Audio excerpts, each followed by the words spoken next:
Hi, everybody. I'm Michael Ogden at Credit Union Times, and joining me today is Elizabeth Eurgubian.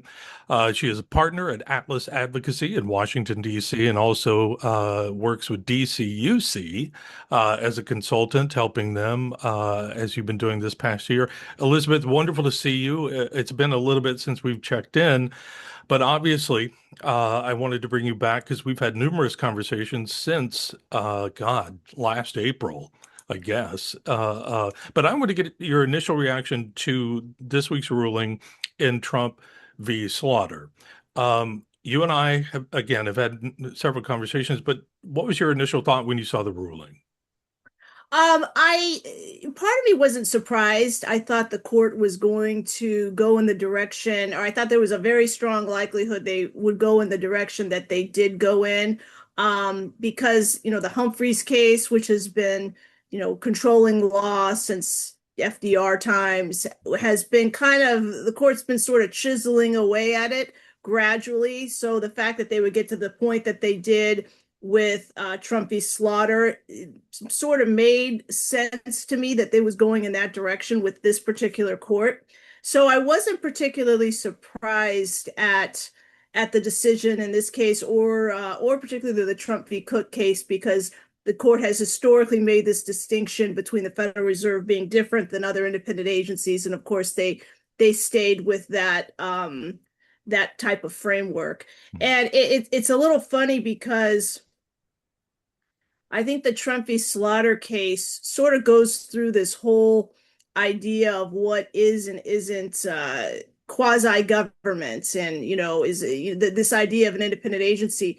And when I started in this field, working for the Federal Reserve, Mhm. I remember, I was a young attorney, I didn't know anything. And I worked at the Federal Reserve. I remember thinking, what branch of government is the Federal Reserve in? And, it's told, well, it's quasi-government. I had never even heard that expression before. I was from California. I understood the Yeah. three branches of government. This idea of quasi-government, that was foreign to me.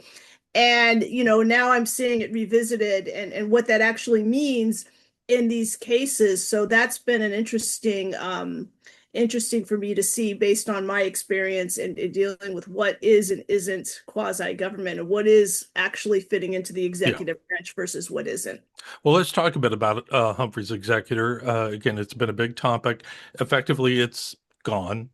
The Supreme Court ruled yesterday, but that was really the legal leg Todd Harper and Tanya Otska were standing on in their lawsuit against the Trump administration after President Trump fired them in April of last year. Is there a realistic path left for this lawsuit? With regard to the lawsuit with board member Harper and Otska, if I had to give it chances, whether or not they will be reinstated at the NCUA based on my reading of these decisions, both the Fed decision with Cook and then Trump v. Slaughter with the FTC, I'd probably give it like a 75% chance that they will not be reinstated, and maybe a 25% chance the court might make the distinction that the NCUA is similar to the Federal Reserve in that it regulates monetary policy. It Okay. dates back to the Central Bank of North America and those origins. And as such, there's a share insurance fund. There's a private aspect to it, and as such, it is not in line with the court's idea of independent agencies, but it fits in their narrow exception that they're giving to the Fed.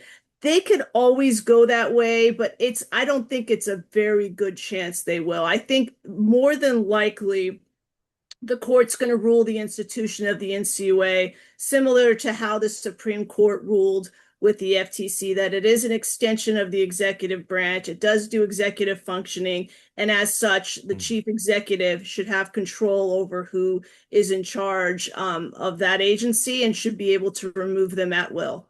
So the chances are low, but it's not out of the question. No, I wouldn't say it's out of the question. I would say the chances are low, but there's always a chance that the court could view the NCUA consistent with that exception made for the Federal Reserve Board as the central bank of the United States. Mhm. My thing is it won't, because not that I agree or disagree. My Sure. opinion doesn't mean anything, but my thinking is it won't, because the Federal Reserve Board does operate uniquely from other federal regulators, and that Hmm. it has, 12 regional banks that are privately run. It operates the monetary policy of the United States, in addition to being a financial regulator. So it doesn't just assume this role of a financial regulator. It really has all of these other functions that date back to what the court is Yeah. valuing, from the central bank of North America, which predates the Constitution, and that's what it's Hmm. really tying the Fed to, and its uniqueness. And I think that distinguishes it among other regulators, such as the NCUA. However, Mm. it brings to question whether anyone fits in with that narrow definition that the Well, Supreme Court gave, because they said, like the Federal Reserve, they didn't make the Federal Reserve huh, the only agency that would fit this exception. right. So, There's your chaos button potentially right in there. yeah. Can I ask you, because you worked at the NCUA under Harper for a time, and you work closely there, with the staff, and you understand how the agency works. Does this decision fundamentally change anything at the NCUA? Absolutely. I think it definitely changes a lot of things with the NCUA and other regulators. And it's going to be interesting to see how it plays out, because now you have a situation where anybody that's on a board can be removed with the next incoming president. Mhm. So, terms that are staggering terms, like what Congress had provided for the NCUA, NCUA board members, six-year staggering terms. Other boards have the same type of setup. Those kind of are out the window, because presumably a new president could come in and remove those board members at will, and not for a specific cause, bringing in a whole new board.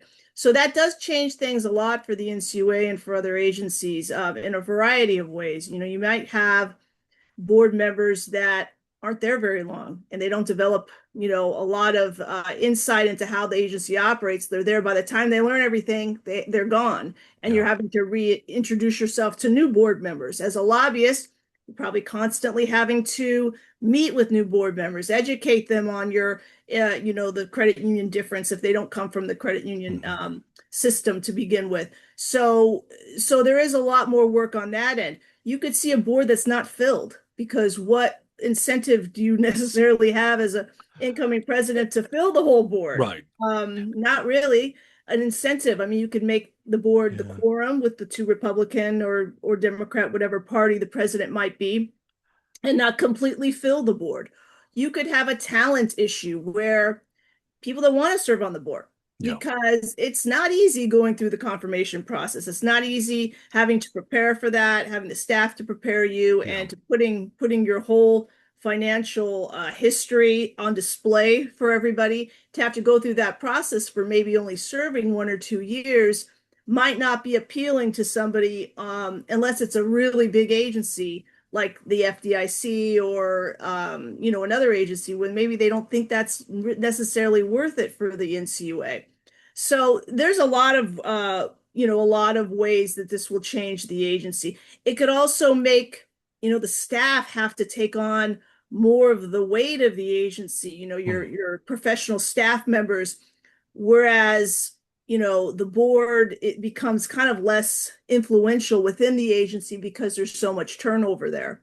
So those are just some of many ways that it could be different. It could also be different from a lobbying perspective, because maybe you have one chair that's kind of running the show now, Mhm. and the other board members are insignificant because they're going to have to kind of agree with the chair, because that's consistent with what the executive branch wants, and they can be removed otherwise, which means your leverage in lobbying those other board members to guide policy is limited. When I was at CUNA working, I remember, if the chair had a position we didn't agree with, we could always use some of the other board members to convince them, or leverage our position a little bit more and get a more balanced result, because we had these other board members there. And now you're essentially eliminating that, because it has Yeah. to be completely consistent with what the executive branch wants.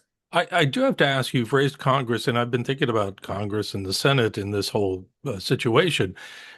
If this kind of, I know they have to be, the approval process has to go through the Senate and all of that, but I'm like, does it anymore? I mean, what do they matter anymore if it's just going to be removed every time? I don't know. I'm just kind of questioning who has power in this situation and how it's going to be used. Yeah, well, I know the court, made the distinction that, okay, the president appoints and then the Senate confirms who Yeah. is chosen.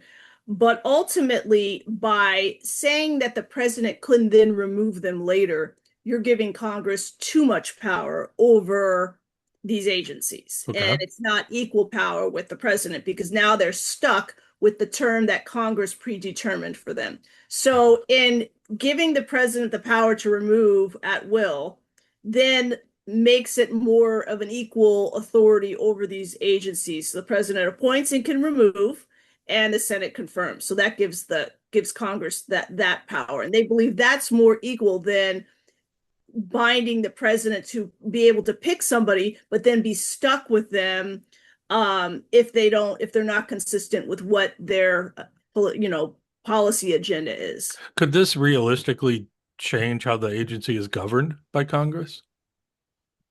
Governed by Congress or by Well, how the agency is governed, how their involvement is with NCUA. Oh, I think, yeah, I think it really frames the agency to be less independent of the executive branch. I mean, you are tied to the executive branch, but not really. There is an independence there. I mean, you could Mhm. have a situation like, for example, when Todd Harper was chair of the agency, but the two other board members, because of their terms, were Republican. So that board didn't necessarily carry out policy that the Biden administration would have always approved of because you had two board members that were different political parties. So there was a level of independence there. Sure. So you're going to see probably less of that, and I think these agencies are going to look more like cabinet level jobs or cabinet positions where you really are carrying out the agenda of the president, and there's less independence. Now, I think it was in one of the dissenting opinions by Sotomayor, I believe it Hmm. was Justice Sotomayor, where she had concern about that because some of these independent agencies, particularly for monetary policy, financial regulators, energy regulators like the nuclear energy that agency, and then also like FDA, some of these other agencies that manage food and drug. Those Hmm. are were specifically put in place to regulate industry that needed to be highly regulated due to the importance it had in this country and due to Yeah. its significance with outside companies. And those three areas have always been this, independent regulatory scheme with boards and have kind of operated independently of the executive branch on purpose by design. Yeah. And that she expressed that concern that now you don't have that. Now this is tied much more to the executive branch, which then potentially politicizes those agencies and those boards. What do you feel like is, kind of on the near horizon for us in this environment as it relates to the credit union industry, paying attention to the NCUA? What's going to happen here initially? I think you could see, one of the complaints I've heard from folks in the industry, and I experienced this too working in the industry. Now I work with the industry. I can relate to this. Is this back and forth? Less stability because whoever's in power, whoever's the executive, chief executive officer, is going to have a greater say in how the agency operates. Now, and we've seen this tide in the last 20 years where we've had extreme political shifts, not Yeah. just subtle shifts, but very extreme shifts. And Hmm. that leads to extreme shifts on agencies that are now a part of the executive branch. So that can be somewhat unstable for, Yeah. a credit union that's having to comply with all these rules. One minute they have to do, extensive comply with extensive regulations on certain areas, and then maybe 2 years later, all those regulations are waived. Oh no, you don't have to do any of that anymore. So this back and forth whiplash is a potential result that I hope that does not happen, but that is always something that could occur with this, and it just makes Yeah. it difficult for purposes of the industry. Some folks in the industry will say, "Oh, this is good because we agree with the chair." Like Chairman Houtman, maybe they loved Sure. everything he said, they agree with Hmm. him, and I would remind them, well, it works when you like the chair. If you don't like the chair or the chairwoman or whomever is in charge, then it doesn't work. Yeah. So you kind of have to think a few moves ahead. Right now, this might be something that folks in the industry agree with because they like the policy direction of the chair. But let's say you have a chair that you don't like the policy direction of. There's really no check on them. As long as they're carrying out what the executive branch, has mandated for them, and they're, Hmm. they're carrying out that agenda, there's no check. There's no other board members to influence that policy, and you're stuck presumably with what they're going to put forward. You are, I think, of the 7 or 8 people I've spoken with about this, you're all of everyone, I should say, has used the word whiplash as one of the bigger concerns, and it effectively turning into the CFPB, just this back and forth, like you're talking about, an ineffective agency, and we definitely don't want that. I want to ask just really one bigger last question, Elizabeth, about the historical significance of this. Have you seen another decision that compares to this in modern history to and how it impacts our agency, the NCUA? I mean, the NCUA didn't always have a board, so it did Sure. have one director historically. I mean, I can't say I have. I think we just evolve through different how the tides turn and Yeah. how the courts make decisions. I mean, the NCUA used to be part of other agencies before. I think it was part of like the Department of Agriculture or something at one point. Yep. It's evolved in many ways, but so it's hard to say what this would compare to. I would say, yeah, it's definitely an aspect of evolution because you have a three-member board. Does this really make that three-member board not relevant? Does it really set the agency up to be just as effective or just as relevant with one person? I mean, at this point, why would you need a three-member board? Are those two other members of the board superfluous? And that's where you're starting to kind of the agency sort of looking like that based on Hmm. this decision. You saw this. I know a lot of credit unions were concerned with the CFPB and Yep. having one board member, and there was a lot of advocacy there for having a board control the CFPB. Well, that's kind of that argument is not relevant anymore because it really wouldn't make a difference if a board controlled Yeah. the CFPB because they'd still be removable at will by the executive office, the executive office of the president. Hmm. So that argument goes away. And now you pretty much have all of these independent agencies, with the exception of the Fed or whoever fits in that very, very narrow exception that the court has carved out. Hmm. Um, I'm not sure why you need boards at this point. What are they accomplishing? I mean, maybe on some issues they are still necessary, Yeah. when you're getting into really minutia industry issues that aren't political or that can't be politicized. But I feel like more and more financial services issues are becoming politicized that weren't in the past. I mean, I never even, when I started working at the Federal Reserve, I never saw anything politicized, Hmm. in financial services. This was 20 years ago. Now, things that I didn't really think about that are now becoming politicized, and it could be even to the extent of shutting down a credit union or liquidating a credit union, which a board decides. Hmm. That could even be a political issue and a political question. Oh my God. So Yeah. so that's where you get into the issue of why do we need these boards, and really have we just neutered them? Yeah.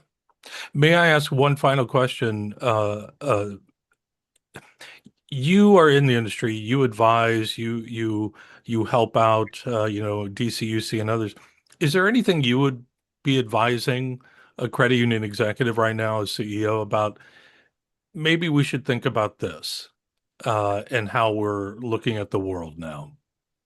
I would advise credit unions to really pay attention in abiding by the law, following their policies and procedures, and don't get too comfortable with the current status quo of maybe less frequent examinations, less heavy-handed examinations and supervision, less enforcement actions, Hmm. less regulatory requirements. Don't get too comfortable with that because as we've seen, and now especially now, for every action, there's an equal opposite reaction, and you don't have the other board members to really soften that. Yeah. Now it could go the other extreme. And I would really use this time to make sure, do a lot of quality control, make sure everything is perfect. Your operations are well done. If you have the extra time, look into aspects of innovation that could really strengthen your credit union in the long term, ways to build capital, spend the time doing that, but really spend the time on compliance. Don't ease up on that. Spend the time